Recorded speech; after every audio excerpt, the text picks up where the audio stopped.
दोस्तों, एक बहुत ही कॉमन मिसकंसेप्शन हमारे दरमियान में है, ख़ास तौर पर रिलीजियस तबके में या फिर रिलीजियस बिरादरी में जो है, वो ये है कि क्या हम इंडियन गवर्नमेंट को सर्व कर सकते हैं कि नहीं कर सकते। मिसाल के तौर पर इंडियन आर्मी है या नेवी है या इसी तरीके से एयर फोर्स है या इंटेलिजेंस ब्यूरो है या फिर रॉ है, जो रिसर्च एंड एनालिसिस विंग। तो क्या हम इन इदारों में काम कर सकते हैं कि नहीं कर सकते? तो आम तौर पर जो लोगों का जो रिलीजियस तबका है, उनके पास से तो यही जवाब आता है कि भई नहीं कर सकते, क्योंकि ये जो है हिंदू मेजॉरिटी कंट्री है और एक काफ़िर कंट्री है, तो हम इनको सर्व नहीं कर सकते। और मैं ये बात ऐसे ही हवा में नहीं कर रहा हूँ, बल्कि इसका मुझे तजुर्बा भी है। 2008 में मेरा रिक्रूटमेंट हो चुका था इंडियन एयर फ़ोर्स में। पहले जो था वो तो एप्टीट्यूड टेस्ट था, दूसरा जो था वो ग्रुप डिस्कशन और फ़ोटो दिखाते थे और फिर आपको जो है उस पर स्टोरी बनाना पड़ता था।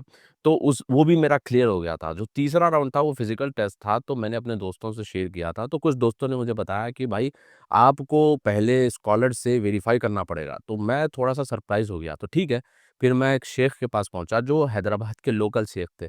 तो उनसे मैंने पूछा ये सवाल कि क्या शेख, मैं जो है इंडियन एयर फ़ोर्स में उनके टेक्निकल डिपार्टमेंट में मैं सर्विस दे सकता हूँ कि नहीं दे सकता हूँ? तो उन्होंने मुझे ब्लंटली बोल दिया था कि नहीं दे सकते, क्योंकि ये एक काफ़िर कंट्री, नॉन मुस्लिम कंट्री है और बीइंग अ मुस्लिम आप एक काफ़िर और एक नॉन मुस्लिम कंट्री को आप सर्व नहीं कर सकते। अब आप ये सवाल मुसलमानों से पूछेंगे तो वो आउटराइटली डिनाई करेंगे और कहेंगे नहीं, नहीं, नहीं ऐसा कुछ नहीं है, मगर ये है।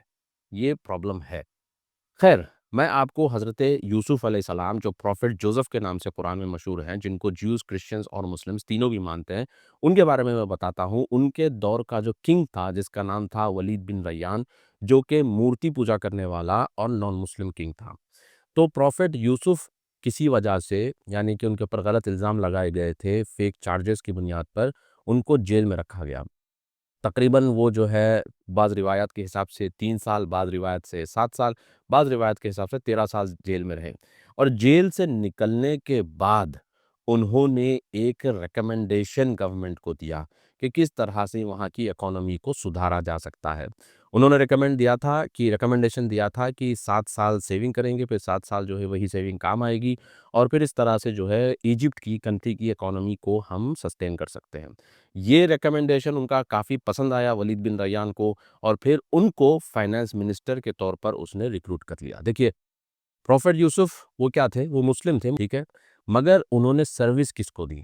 जो वलीद बिन रय्यान जो नॉन मुस्लिम था। अच्छा, क्या उन्होंने शरीयत को इम्प्लीमेंट किया? उनके जो बाप थे याकूब, यानी जिनको जेकब कहते हैं, यहूदी जिनको मानते हैं, बनी इसराइल जिनसे निकले हैं, तो उनकी खुद की शरीयत भी थी, मगर प्रॉफ़ेट यूसुफ़ ने उन्होंने उनके बाप की शरीयत को इम्प्लीमेंट नहीं किया, बल्कि वहाँ का जो लोकल लॉ था, वलीद बिन रय्यान की जो लॉज़ थे, उसी लॉज़ को उन्होंने इम्प्लीमेंट किया। आप देख सकते हैं कि बेन्यामीन जब आए थे उनके पास, फिर वो प्याला उनके पास रखा गया था। बहुत लंबी स्टोरी है, आप पढ़ पढ़ लीजिएगा इस चीज़ को।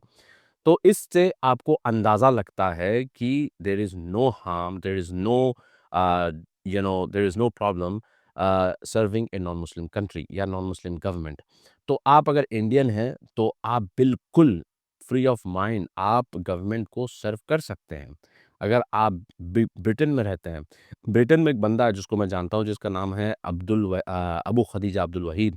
इसका एक इंटरव्यू मैंने देखा था, तो इस इंटरव्यू में इस बंदे ने क्लियर कट बोला था कि किसी भी टाइप का टेररिज़्म एक्टिविटी अगर यूके में होती है, तो वो हमारी रिस्पॉन्सिबिलिटी है कि हम गवर्नमेंट को इन्फॉर्म करें या गवर्नमेंट के साथ कोलैबोरेट करें। इनफैक्ट बहुत सारे ऐसे लोग हैं जो नॉन मुस्लिम कंट्रीज़ के अंदर रहते हैं और वो बाकायदा गवर्नमेंट्स के साथ कोलैबोरेट करते हैं। तो मैं बात यहाँ पर यही बताने की कोशिश कर रहा हूँ आप लोगों को, यही बताना चाह रहा हूँ कि नॉन मुस्लिम गवर्नमेंट चाहे वो इंडिया की हो या कहीं की भी, आप उसको सर्व करते हैं तो इसमें कोई दिक्कत नहीं है, कोई बुरी बात नहीं है। अब ये जो नैरेटिव है कि नहीं कर सकते, ये कहाँ से आया? ये हमारे जो आबा-ओ-अजदाद थे, जो बाज़ पाकिस्तान चले गए और बाज़ जो है यहाँ पर रह गए, उनके पास से ये नज़रिया आया है कि भाई इंडिया में मुसलमानों के लिए जगह नहीं है, मुसलमानों को ये स्पेस नहीं देते, तो लिहाज़ा इनको हम सर्विस नहीं दे सकते। बल्कि ऐसा बिल्कुल भी नहीं है। मैं खुद जीता जागता सबूत आपके सामने हूँ कि इंडियन एयर फ़ोर्स में 2 राउंड मेरे क्लियर हो गए थे। तीसरे को उन्होंने बुलाया था और मैं खुद नहीं गया, क्योंकि एक गलत फ़तवे की वजह से। तो बहरहाल मैं यही कहूँगा कि देर आए दुरुस्त आए। आप इस चीज़ को रियलाइज़ करिए और आप कोशिश ये करिए कि आप किस तरह से आप अपनी कंट्री को और कंट्री के डिपार्टमेंट्स को और कंट्री की गवर्नमेंट को आप सर्व कर सकते हैं।